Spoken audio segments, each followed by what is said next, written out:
Hello, so welcome sa discussion natin in atomic orbitals, electron configuration, and naming chemical compounds. So, before tayo sa highlight natin ng discussion, which is the naming of chemical compounds, i-discuss muna natin yung atomic orbitals and electron configuration.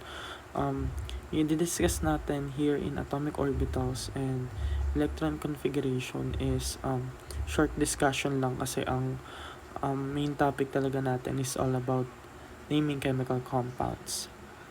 So, recall lang about atoms. Atoms are electrically neutral.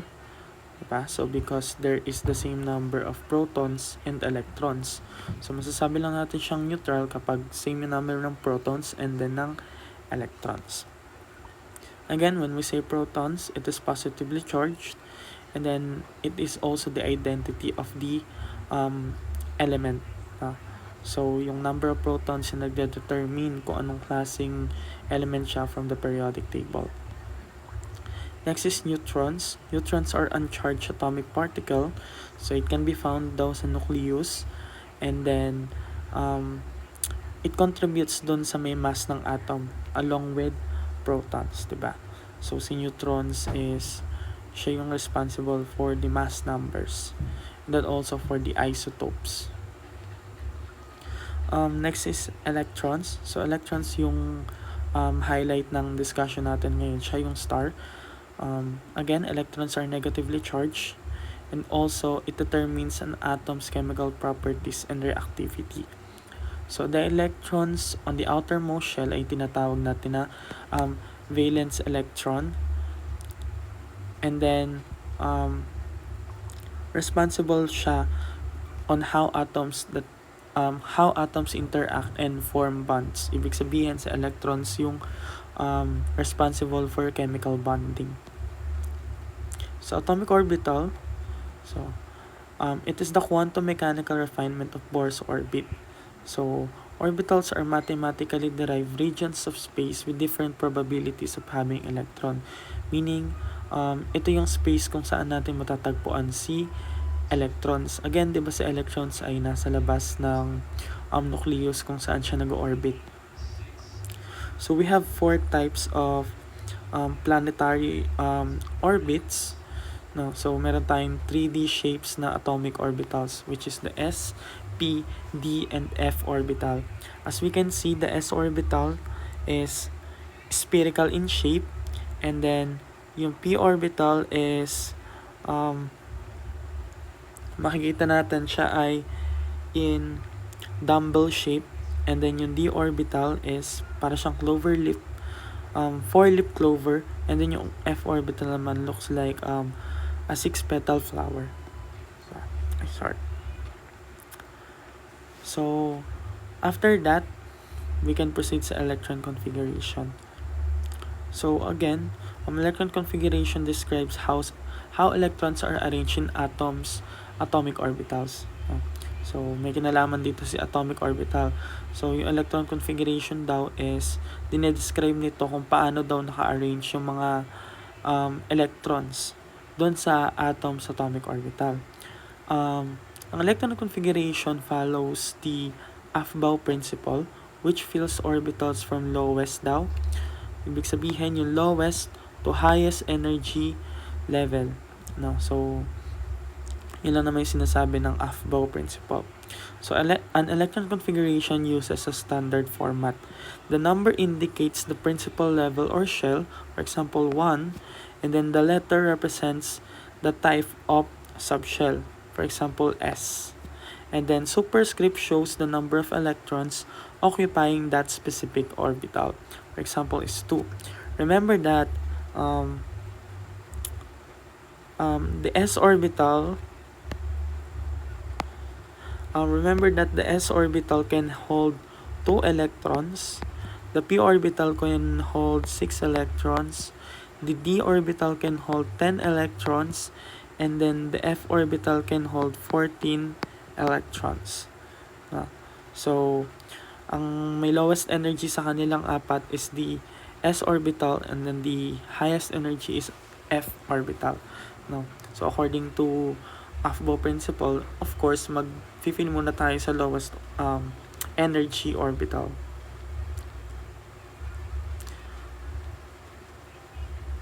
So this is an example of an electron configuration diagram.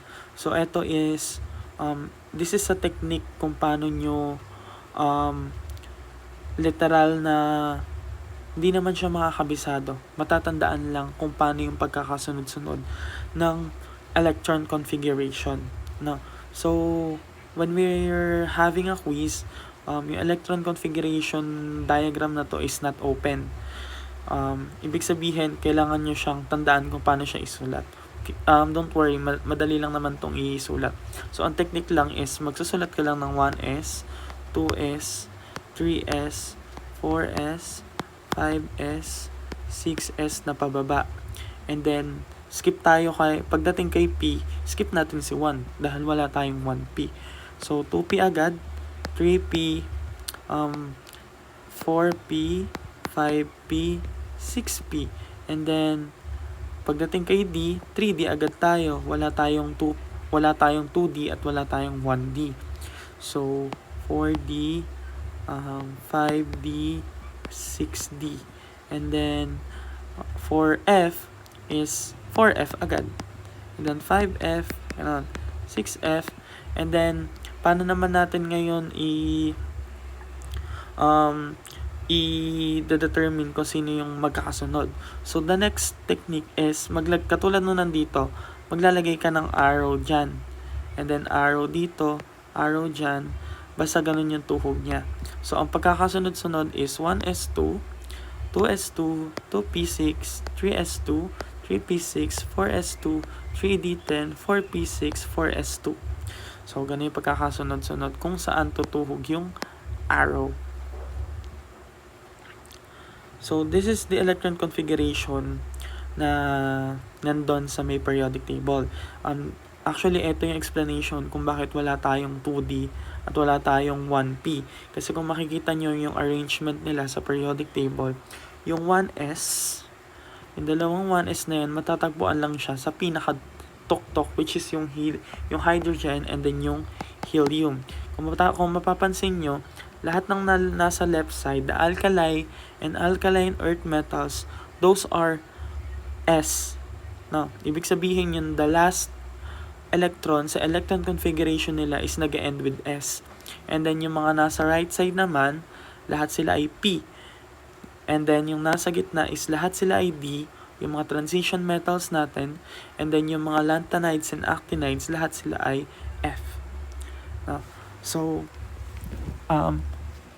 may technique din dito kung paano natin malalaman yung ending ng kanilang electron configuration. So, for example, nasa 1, 2, 3, 4th row siya. And then nasa D orbital, nasa D block yung element. So, automatically, nag-end siya with 3D. It's either 3D1, 3D2, hanggang 3D10. So, ganun lang. So, these are the electron configuration of elements in the periodic table. So, as you can see, yung mga nakalagay na electron configuration dito is in condensed form or noble gas configuration. So, this is an example of electron configuration of a potassium element. So, as we can see, the potassium is at its neutral form. So, meaning, it has a complete number of electrons and protons. So, neutral siya, di ba? Just like we said in the previous slides, di ba? So, ang atomic number ni potassium is 19, meaning we have 19 electrons because it is neutral. So, how can we write its electron configuration? So, again, yung pagkakasunod-sunod, 1s, 2s, 2p, 3s, 3p, 4s. So, ganun yung pagkakasunod-sunod. So, 1s2, 2s2, 2p6, 3s2, 3p6, and 4s1. Ngayon, paano natin malalaman kung bakit 4s1 yung nasa dulo? Because we have 19. So, again, ang S may kakayanan na dalawa, si P ay may 6, diba? So, 2 plus 2 plus 6 is 10, plus 2 is 12, plus 6 is 18, plus 1 is 19. So we have a total of 19 electrons. So the electron configuration of potassium is 1s2, 2s2, 2p6, 3s2, 4p6, and 4s1. So how can we write the condensed electron configuration naman? So, 'di ba? Sa condensed gumagamit tayo ng mga noble gas, 'di ba? So, sa noble gas, kung sino yung huling noble gas from that element, siya yung ilalagay natin. So, si potassium ay yung huling pakitingnan na lang yung mga periodic table. Yung huling noble gas before si potassium is si argon. So, ang electron configuration ni argon is hanggang 3p6. So, from 1s2 to 3p6 kasi ang atomic number ni argon is 18, di ba? So, 1s2, 2s2, 2p6, 3s2, and 3p6. So, how can we write the condensed electron configuration? So, argon 4s1. So, that's how we write it. No? So, both of these electron configurations are correct. No? So, any of that electron configuration naman is accepted. So, let's practice. So, write the electron configuration for Na. So, si Na is actually from the S. No? So, yung ending niya is S. Kasi Na is an alkali metal. So, ibig sabihin, doon natin siya matatagpuan sa S block. So, meaning, the ending of its electron configuration is S. So, what's its electron configuration? So, the electron configuration of Na is 1s2, 2s2, 2p6, and 3s1. So, as we can see, nag-end siya with 3s1. Diba? So, nag-end siya with 3s1. So, 1s2, 2s2, 2p6, and 3s1. So, ang kanyang atomic number is 11. Diba? So, for oxygen, as we can see, just like the sodium, oxygen is also neutral. So, oxygen is 8, diba? Yung atomic number niya is 8. So, 1s2, 2s2, and 2p4. In the case of the electron configuration of sulfide, as we can see, it is a sulfide ion or sulfur in its ionic form. So, na-discuss naman na natin last time about this. So, kapag sinabi nating 2 negative, it means it gains electron. Pag nag-gain siya ng electron, yung electron configuration niya will also gain. No, madadagdagan yung nasa electron configuration. So, yung neutral sulfur natin, yung without charge, ang kanyang electron configuration is 1s2, 2s2, 2p6, 3s2, and 3p4. So, yung S2 negative is 1s2, 2s2, 2p6, 3s2, and 3p6. As we can see, nag-increase tayo ng dalawang electron because it gained 2 electron. So, lastly is the copper. No? So, si copper, ang electron configuration na pinakita dito is in condensed form na.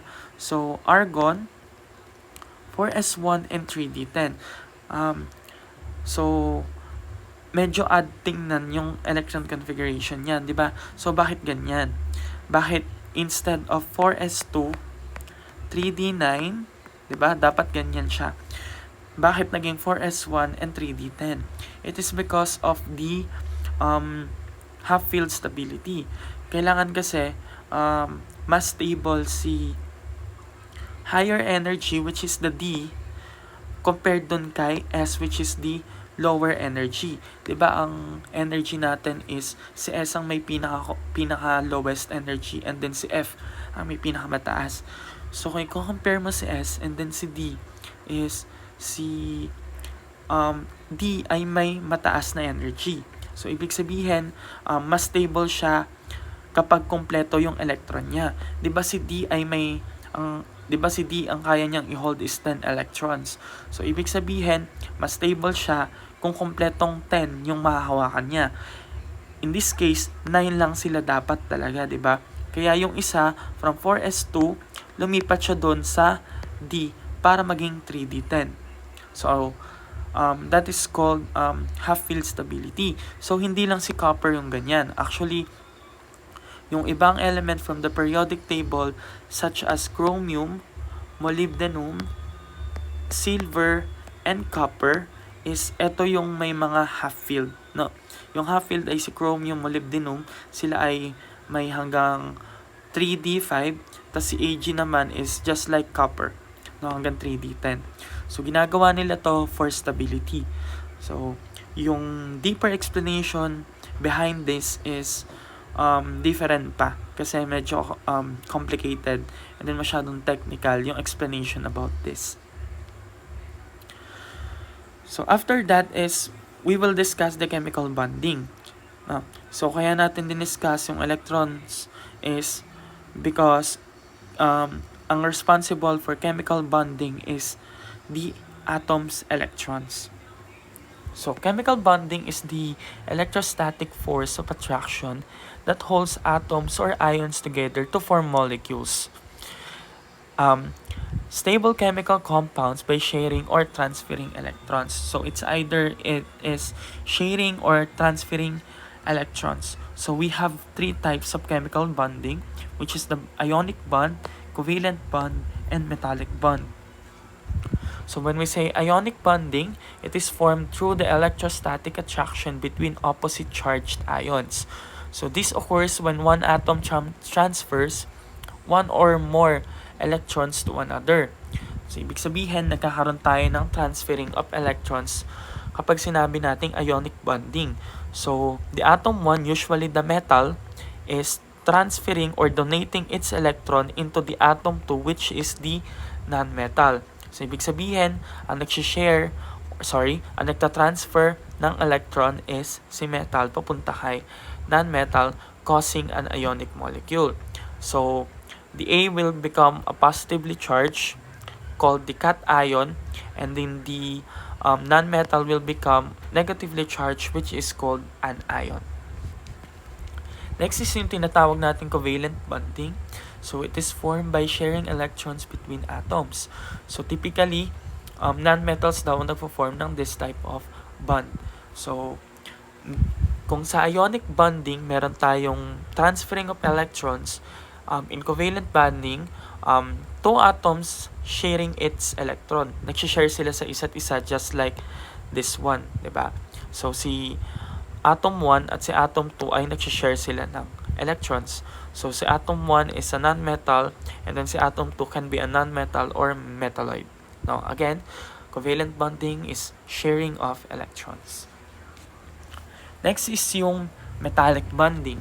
Metallic bonding is the strong bond in metals and alloys formed by electrostatic attraction between positively charged metal ions and the sea of shared electrons. So in metallic bonding naman, we have a sea of electrons.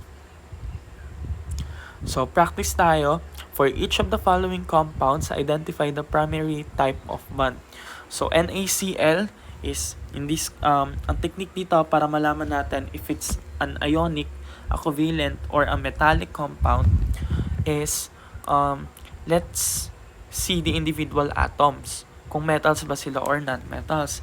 So si Na is a metal, and then si chlorine or si Cl is a non-metal. So in this case, this is ionic bonding. Diba? So H2O is both non-metal, si hydrogen is non-metal, and oxygen is non-metal. So this is a covalent bonding. And then si Mg or si magnesium is a metal, and then si oxygen is also a non-metal, diba? So this is ionic. And then we have two non-metal oxygen, so this is covalent. So dito naman, in this case, we have an Fe lang. No, we have an iron lang. So in this case, it forms a sea of electrons kung marami tayong iron atoms, di ba? So this is ametallic. Next is the carbon dioxide. So carbon is a nonmetal and oxygen is also a nonmetal. So this is a covalent. And then si KBr is K, potassium is a metal, and then bromine is a nonmetal, so it is ionic. And then lastly is ammonia, NH3. Nitrogen is nonmetal and hydrogen is also a nonmetal. So this is a covalent bonding. So that's how we can determine the type of bond na meron sa isang compound. So titingnan natin yung individual element if it's a metal or a non-metal. So ngayon na tayo magdi-discuss ng naming chemical compounds. So actually we have different techniques for naming compounds. So sa may pagne-name ng ionic bond, ng ionic compound and then ng covalent compound ay magkaiba. No? So meron tayong tatlong naming dito. So naming of ionic compounds, naming of covalent compounds, and lastly is naming of acids and bases. So let's start. So again, recalls ions. So ions are atoms or group of atoms with a charge positive or negative. Ibig sabihin, they have a different numbers of electrons. It's either it gained electrons or it loses its electrons. So only electrons can move and ions are made by gaining or losing. So again, an anion, when we say an ion, it is a negative ion and then it gained electrons and the non-metals can gain electrons, di ba? So charge is written as a superscript on the right. For example, oxygen 2 negative. So ira-write natin siya as a superscript or exponent. So kapag sinulat nyo siya for example as O2 negative, that is wrong. No. So kailangan sinusulat siya as a superscript. So for example, F negative or simply F negative 1, again, di na natin sinusulat yung 1 kasi 1 siya, di ba? So it means it has gained 1 electron. And then for naming, paano daw natin pinapangalanan ang isang anion? So maglalagay daw tayo ng IDE as a suffix. No? Suffix. Ibig sabihin, sa dulo. Yun yung magiging ending niya. So, instead of fluorine, so from fluorine, siya ay magiging fluoride. No? So, papalitan natin sa INE ng IDE.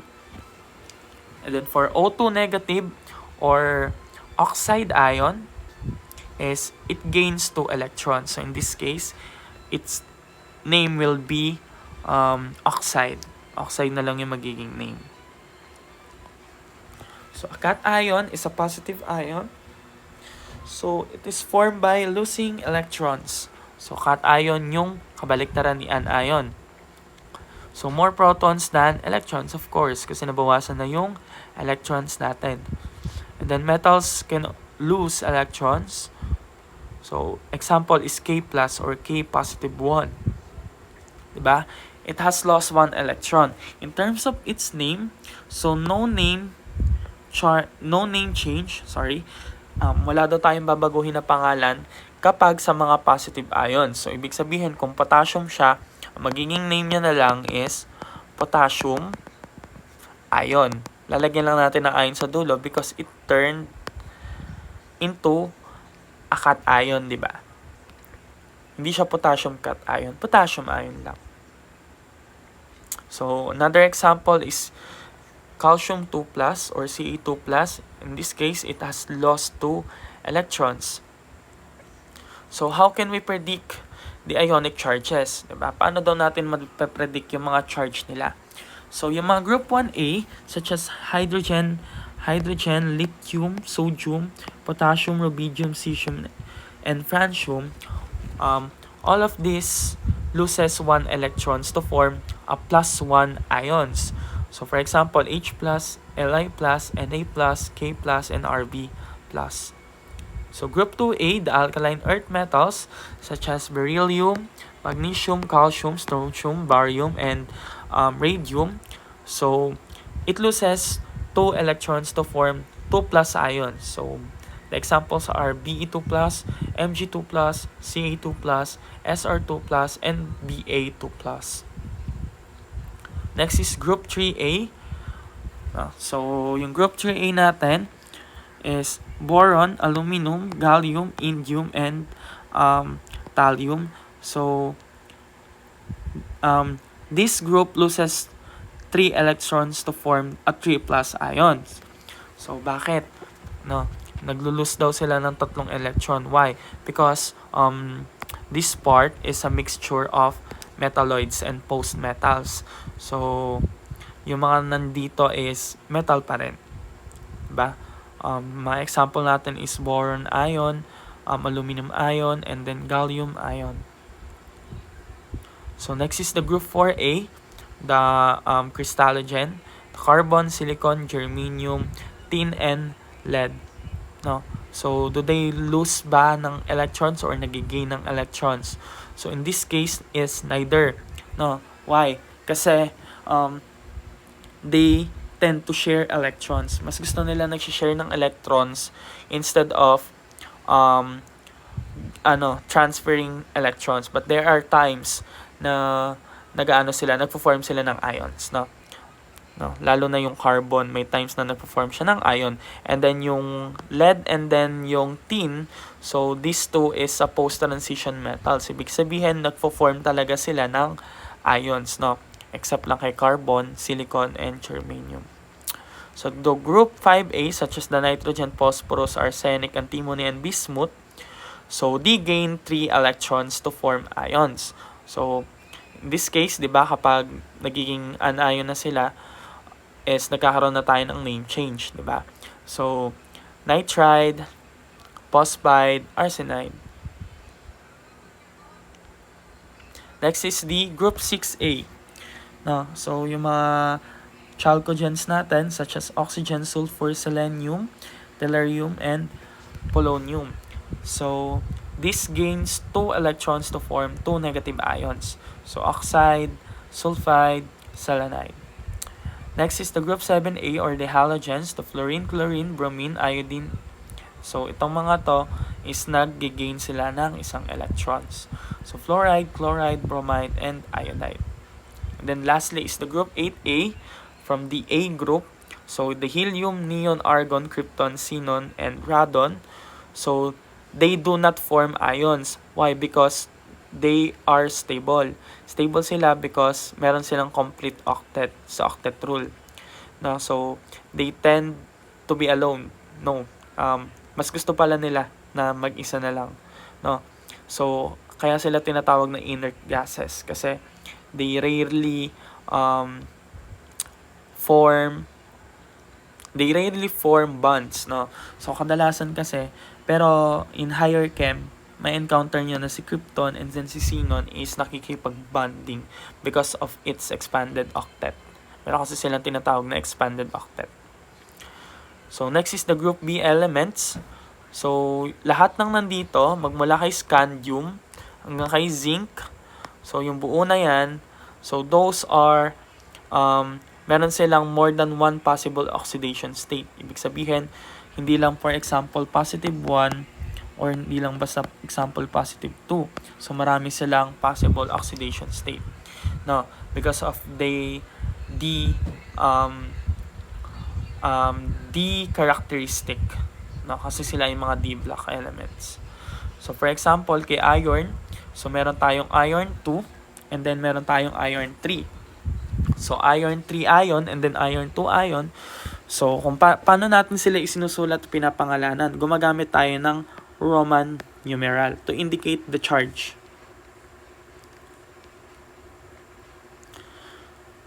So, 2 methods can clarify when more than one charge is possible.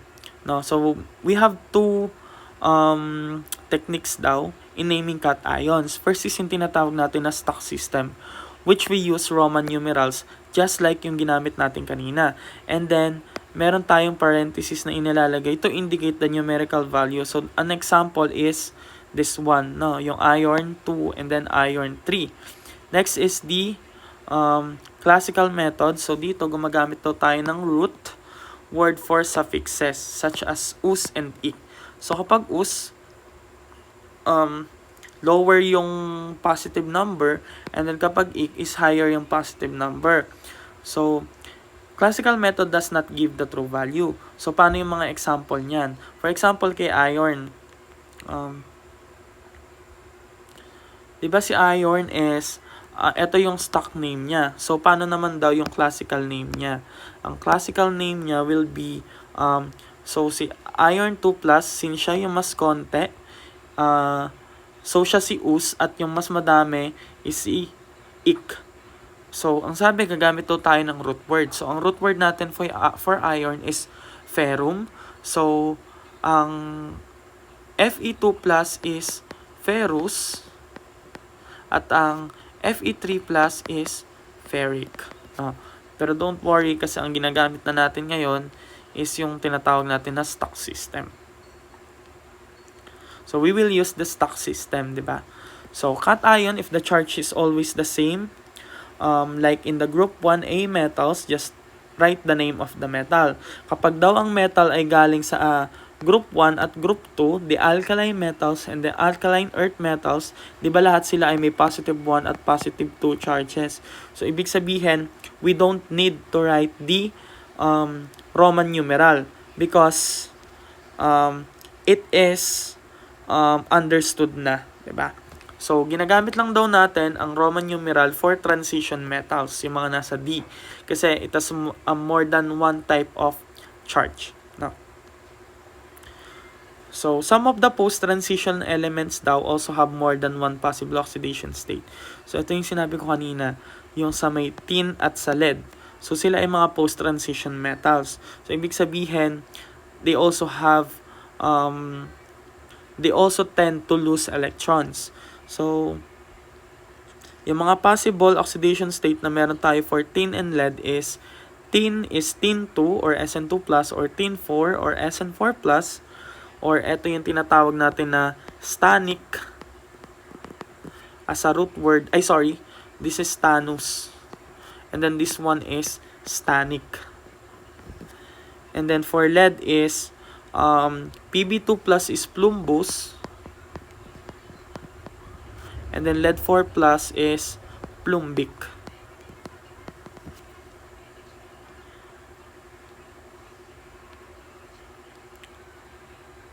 So, transition elements have only one possible oxidation state such as these three. So, meron tayong mga exception. Meron tayong exception for using Roman numerals. So, eto daw mga elements na to, hindi na natin kailangan gamitan ng Roman numerals kasi isa lang yung oxidation state nila. Wala silang one or more possible oxidation state. Such as yung silver. Silver is only Ag positive 1. And then zinc is only zinc 2 plus. And then lastly is cadmium or Cd2 plus. So, etong bloke na to. No? So, yung bloke na yan is meron na silang one possible oxidation state. So, exception, some of the transition metals have only one ionic charge. Ayan, nabanggit na nga natin. Again, do not need to use Roman numeral for this. The silver, the cadmium, and then the zinc. So, practice daw natin by naming this cations. So, how can we name this? So, again, kapag cations, hindi nagbabago yung pangalan. So, this one is sodium ion. This is calcium ion. This is the aluminum ion. Aluminum ion. And then, ito ay iron 3 ion. Or, pwede rin siyang ferric ion. This one is iron 2 ion or ferrous ion. And this one is lead 2 ion or plumbous ion. And then lastly, this one is a lithium ion. So, in reverse naman daw, let's write the symbols for this. So, isusulat lang natin sila as symbol. So, this one is potassium ion is K+, kasi siya ay positive 1 lang kanyang oxidation state. So, magnesium ion is Mg2+, copper ion is Cu2+, chromium ion is Cr6+, barium ion is Ba2+, and then mercury ion is Hg2+. So, ganun lang. So, naming anions naman daw, anions are always the same charge. So, change the monoatomic element ending to IDE. Kapag monoatomic siya, ginagamitan natin siya ng IDE. So, F negative of fluorine atom will become a fluoride ion. No, maglalagay tayo ng IDE and then yung ion. Kasi, ion siya. So, practice daw natin by naming this. So, this one is a chloride ion. This one is a nitride ion. This one is a bromide ion.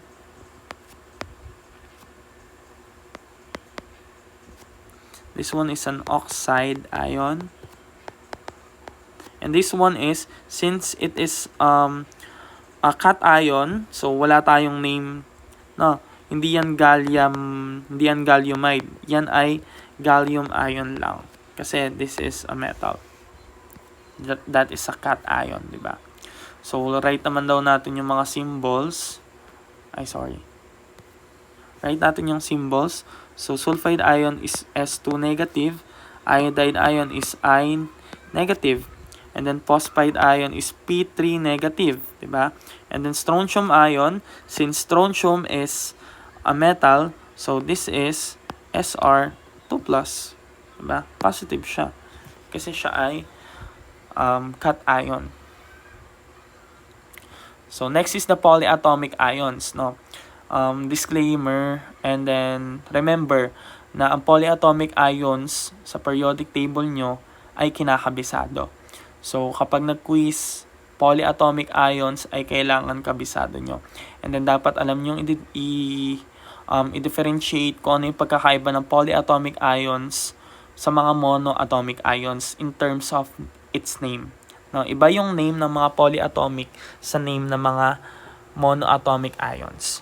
So, when we say polyatomic ions, it is the group of atoms that stay together and have an overall charge and one name. So, ititreat natin siya as one kapag sinabi natin polyatomic ions, no? Kasi, and then, meron din silang overall charge. Yung overall charge nila is kinakabisado din. So, ang mga polyatomic ions daw ay usually nag-end in ATE and ITE. No, pag ATE mas madami, pag ITE mas konti, lalo na yung oxygen. No. So, for example, acetate. So, the formula for acetate is C2H3O2 negative. So, meron siyang overall charge. So, ang charge dapat ay kabisado rin. Hindi lang yung mismong formula nung polyatomic ion. So, dapat kabisado rin yung charge. Next is the nitrate. So, kung mapapansin nyo, yung nitrate and nitrite, diba, ang nitrite is mas konti yung oxygen niya compared kay nitrate. But they have the same overall charge. Next is the permanganate. So, MnO4. So, yan, 8 din siya. Next is the hydroxide and cyanide. Bakit IDE at yung ginagamit natin dito? Bakit hindi 8? Bakit hindi 8 yung ginagamit natin dito? Bakit IDE? No. It is because it lacks with oxygen, no? So, sir, bakit si hydroxide meron OH? No. Kasi, yan talaga si hydroxide. OH talaga siya. No. Magiging, lang siya, 8 lang siya or 8 siya kapag mas marami siyang oxygen. No. And then, in terms of cyanide is only CN. No. So, sa mga polyatomic ion, silang lang yung halos na iba yung pangalan. So, Ito yung mga common polyatomic ions natin na kailangan kabisado nyo din, such as yung sulfate or SO4 2 negative, sulfite, carbonate, chromate, dichromate, phosphate, phosphite, and then meron tayo nag-iisang polyatomic cation. Kasi kung mapapansin nyo, most of the polyatomic ions are anions. Ibig sabihin, majority sa kanila ay negatively charged, no? Ang mga cations kasi kadalasan ay metals, 'di ba? So, meron tayong nag-iisang polyatomic cation, which is the NH4, yung tinatawag natin na ammonium ion. So, if the polyatomic ion begins with H, then combine the word hydrogen with the other polyatomic ion present. So, hydrogen plus carbonate is HCO3 negative 1, or yung tinatawag natin na hydrogen carbonate ion. So, si hydrogen carbonate ion, meron siyang common name. Siya din yung tinatawag natin na bicarbonate. So, ngayon pa lang tayo magne-name ng ionic compounds. So, yung kanina kasi is naming pa lang ng cations and anions. So, ngayon pa lang tayo magne-name ng compound talaga. So, let's start with the ionic compounds. So, paano daw natin i-write yung formula ng isang ionic compound? So, for example, we have barium nitrate. So, as we can see, dapat dito pa lang marunong ka na kayong magbasa ng mismong compound, no? Kasi kapag hindi nyo siya alam basahin, mali yung magiging formula nyo. So, in this case, barium nitrate, so ito yung metal natin, and then ito yung ating non-metal, no? So, si barium is, isusulat daw natin yung formula niya. So, paano yung technique, no? And then, paano din yung kay nitrate? So, first step is write the formulas for the cation and anion, including yung charge nila. No, so isusulat daw natin yung formula nila. So, yung cation natin ay yung barium at yung anion natin is the nitrate. Laging nauuna sa pangalan si cation and then laging pangalawa si anion. No, so sulat daw natin sila. Si barium ay 2+, diba? So, dapat yung mga charges nila is kabisado nyo din. And then si nitrate is, since ang sabi siya ay 8, no? So, anong ibig sabihin kapag siya ay 8? Diba kapag siya ay 8 siya ay polyatomic, diba? So, siya si NO3 negative, no? So, after natin isulat yung mga formula nila with charges, is check daw natin if balance yung mga charge, no? So, si 2 ba ay balance kay 1? So, obviously, hindi. Kasi mas marami si 2 kay 1. So, 2, 1. So, not balance, no? So, to balance the charges, if necessary, using subscript. So, in this case, it is in a superscript form. Diba? Ang gagawin daw natin, kailangan daw natin sila gawing subscript para mabalance.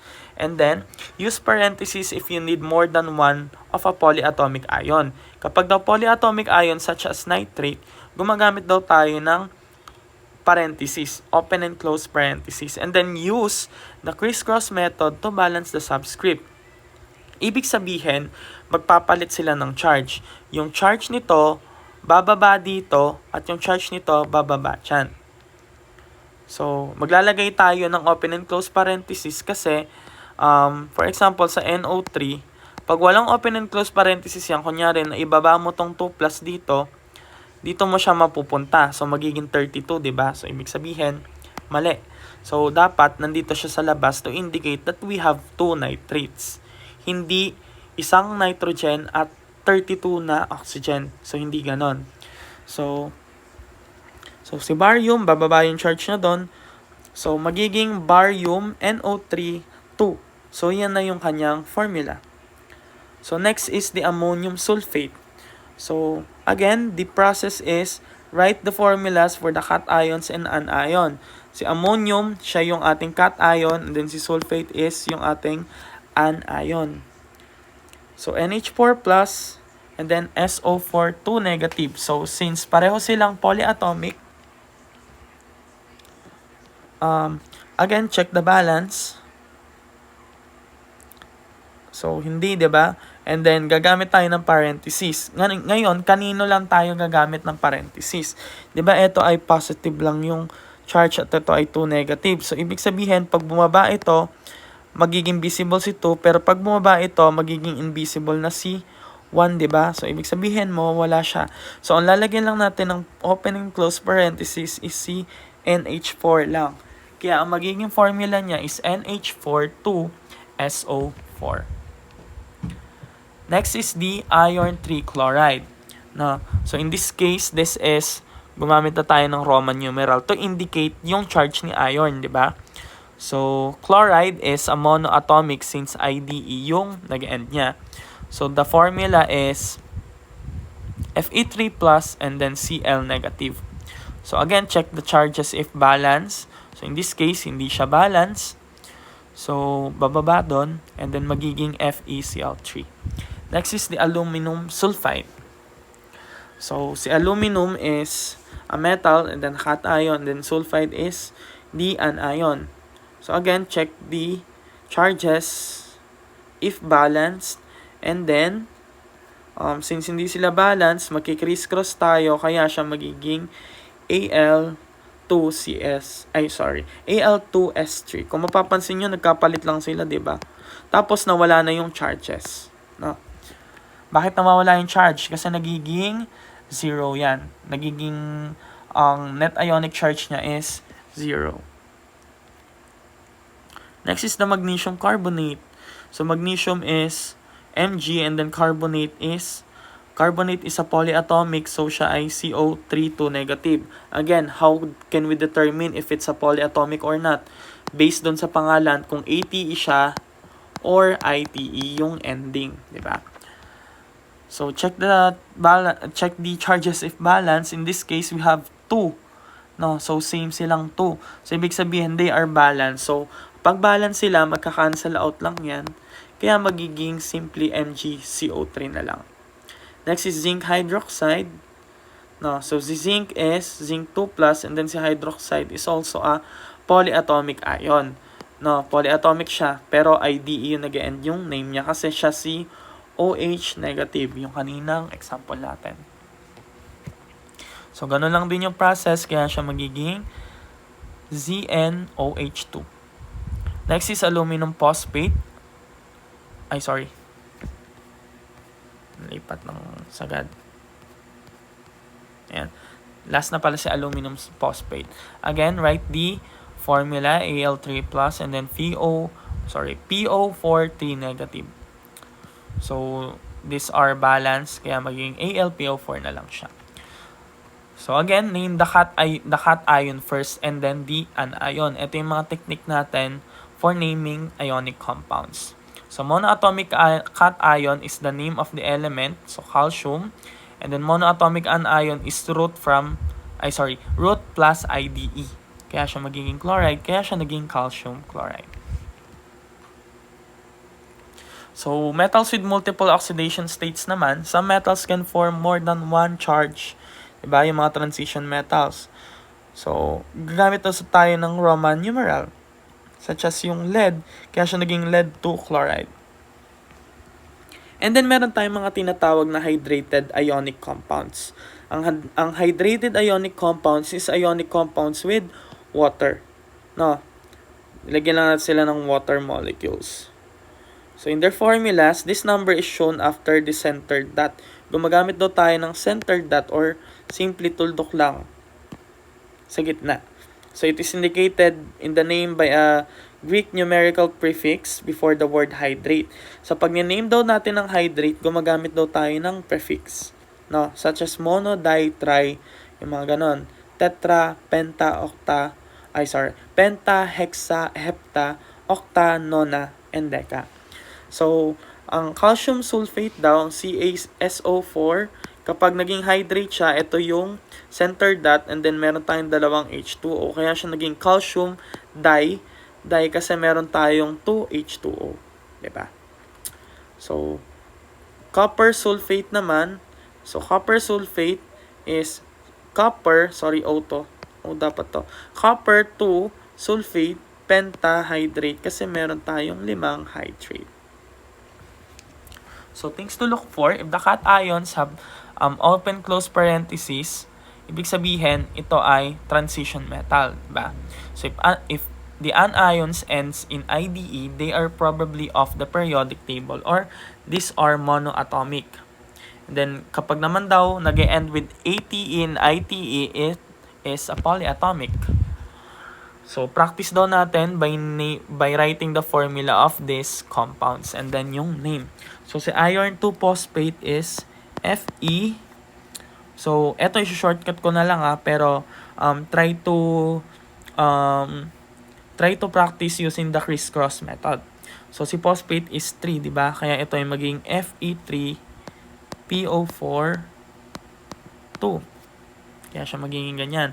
Si stannous fluoride is tin, di ba? So, siya ay magiging SN since stannous siya, so ibig sabihin positive 2 yan, di ba? So, SnF2. Then, for potassium sulfide is K2S. And then, for ammonium chromate is, si chromate is 2. So, siya ay magiging NH4 opening close parenthesis 2 CrO4. And then next is magnesium sulfate. So nasabi ko na. So ito ay magnesium sulfate. Susulat kasi natin yung pangalan in reverse. And then this one is iron 3 chloride.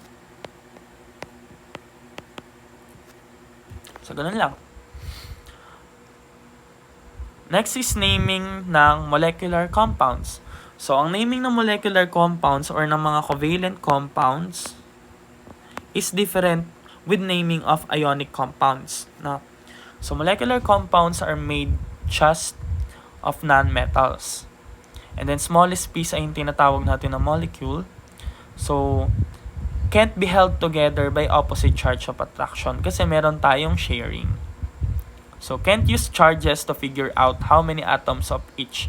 Ibig sabihin, yung mga charge, since wala tayong charge, paano natin madedetermine kung ilang atom yung meron? No?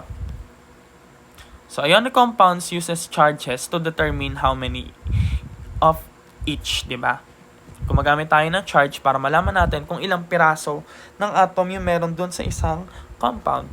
But in case of molecular compounds or covalent, the name tells you the number of atoms. Ibig sabihin, yung mismong formula at mismong name ang nagsasabi kung ilan yung present na atoms. No? And then we use prefixes to tell the exact number of each element present. So, dito na tayo gumagamit ng mga tinatawag natin na mono, di, tri, tetra, penta, hexa, hepta, octa. So, ibig sabihin, pag mono, we have 1 element, and then 2 di, 3 tri, 4 tetra, 5 penta, 6 hexa, 7 hepta, and 8 octa, 9 nona, 10 deca. So, to write the name of the covalent compound or the molecular compound, so yung first element natin is lalagyan daw natin ng prefix at yung mismong name niya.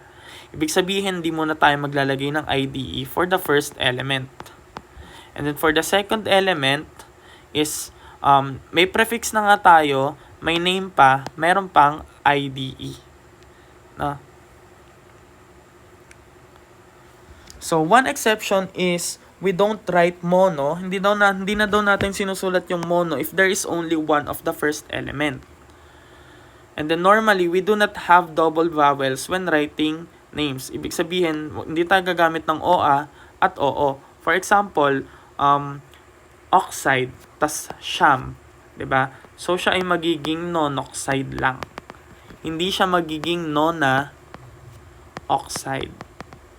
Kasi meron tayong AO. Wala tayong double vowels. So practice natin by naming. So this one is dinitrogen monoxide kasi meron tayong dalawang nitrogen kaya siya dinitrogen.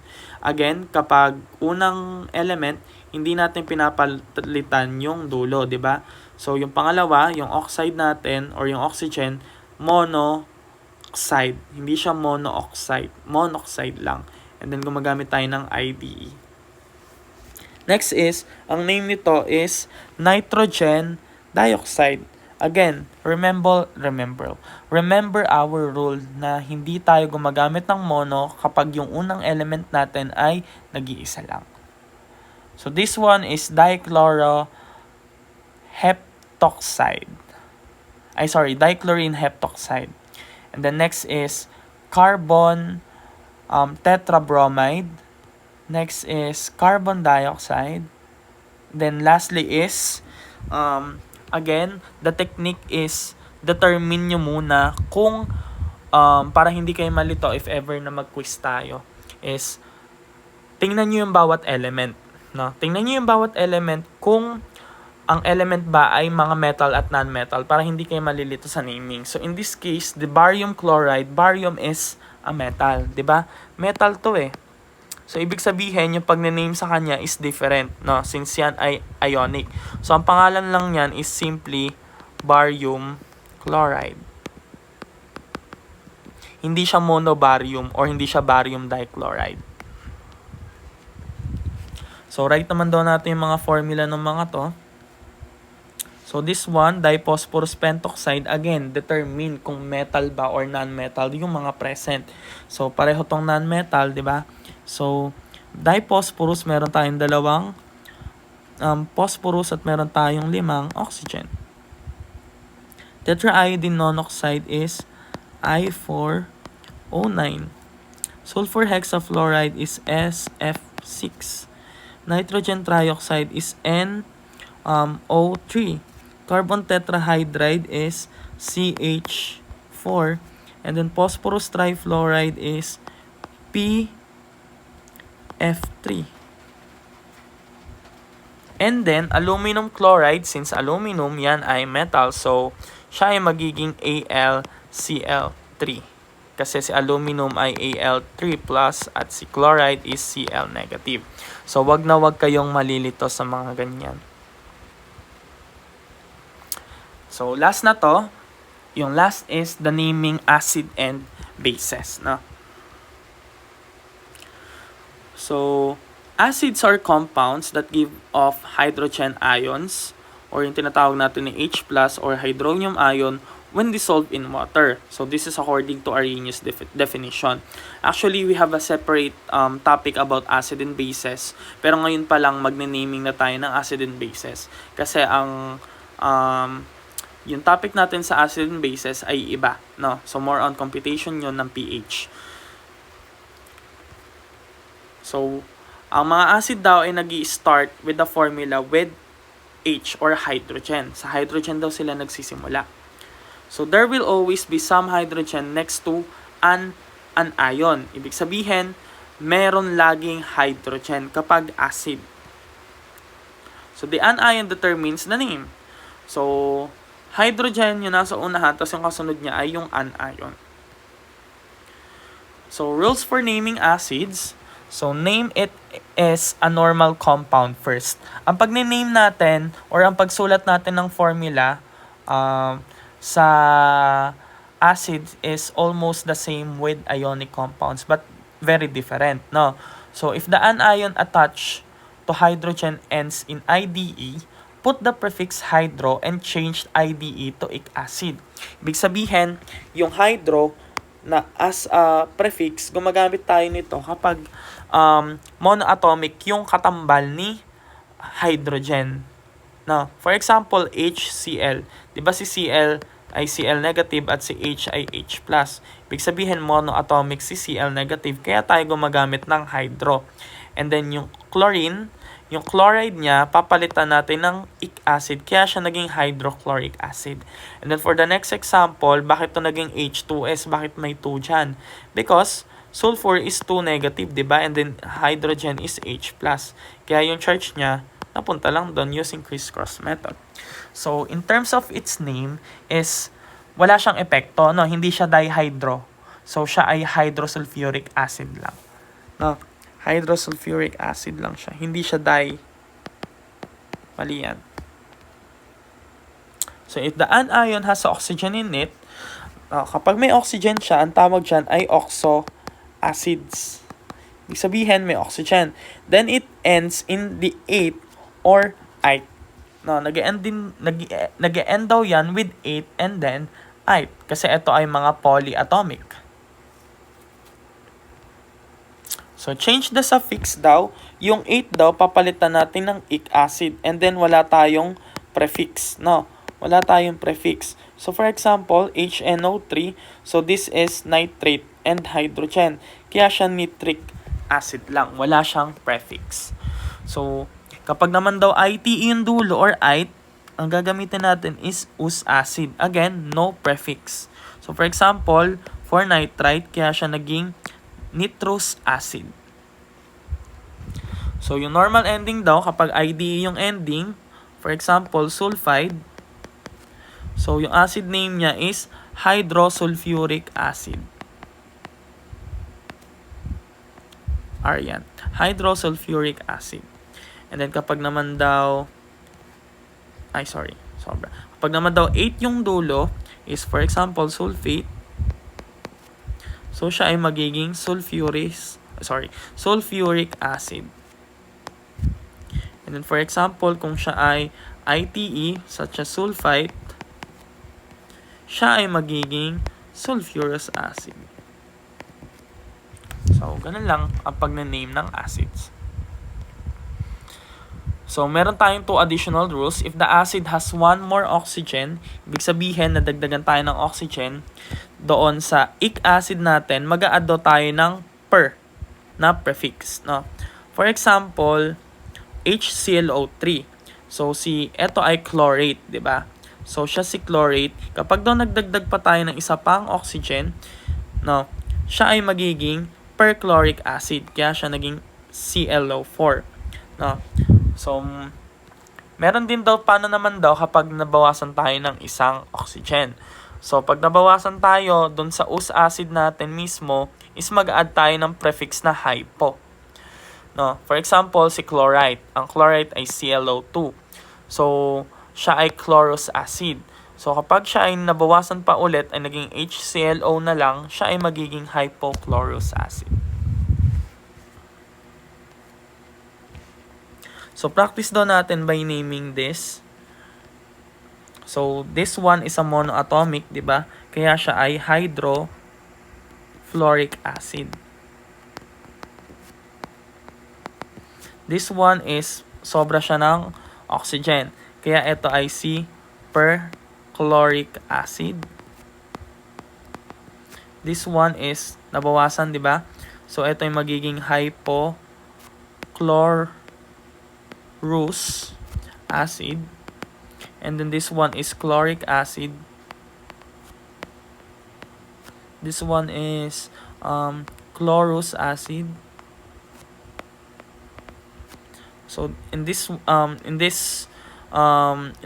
is H2SO4, 'di ba? Kasi yan ay SO4 2 negative. So yan ay sulfuric acid. Kasi yan ay sulfate, 'di ba? And this one is sulfurous acid.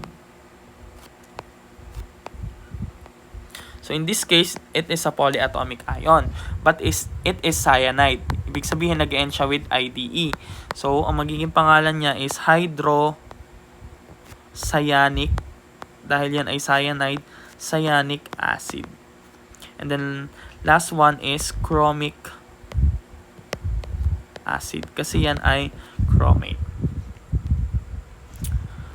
So, writing acid formulas in reverse naman daw, hydrogen will be listed first.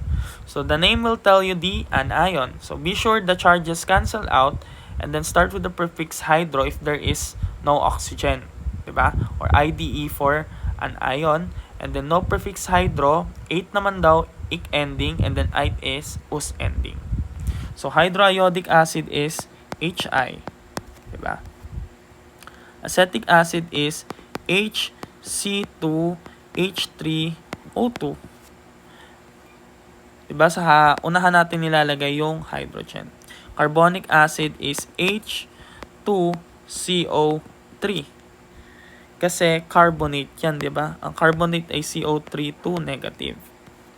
phosphorus acid is H3PO3 kasi this is us. Ibig sabihin yan ay phosphite, diba?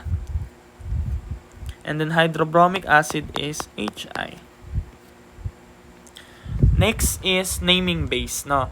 According to Arrhenius again, a base is an ionic compound that produces hydroxide ions, no? Sinabi na ionic compound siya. So ibig sabihin the name of bases is also the same kapag nagne-name ka ng ionic compound. So bases are named the same ways as other ionic compounds. No, pinagkaiba lang ni base is meron siyang hydroxide or OH negative. So sodium is NaOH is sodium hydroxide, CaOH2 is calcium hydroxide. So to write the formula, write the symbol for the metal cation followed by the formula for the hydroxide ion and then use the crisscross method. So magnesium hydroxide is MgOH2 kasi Mg2 plus to, di ba? And then gagamit tayo ng open and close parenthesis kasi siya ay polyatomic. So iron 3 hydroxide is FeOH. Since yan ay 3, edi 3. And then zinc hydroxide is ZnOH2 kasi zinc 2 plus 2. So helpful to remember, in an ionic compound, the net ionic charge is 0. Diba? So an IDE ending it indicates that a binary compound has a monoatomic compound. So an ITE and ATE ending means there is a polyatomic ion. And then prefixes generally means molecular. And then syempre they show the number of each atom. So a Roman numeral after the name of a cation is the ionic charge of the cation. So practice to, assignment, and will be submitted. So, ito, sasagutan to. I will upload it in Google Classroom naman. So, paki-answer na lang tong mga to. Yan. Lahat yan. So, that is the end of our presentation. If ever you have questions, feel free to ask. Thank you.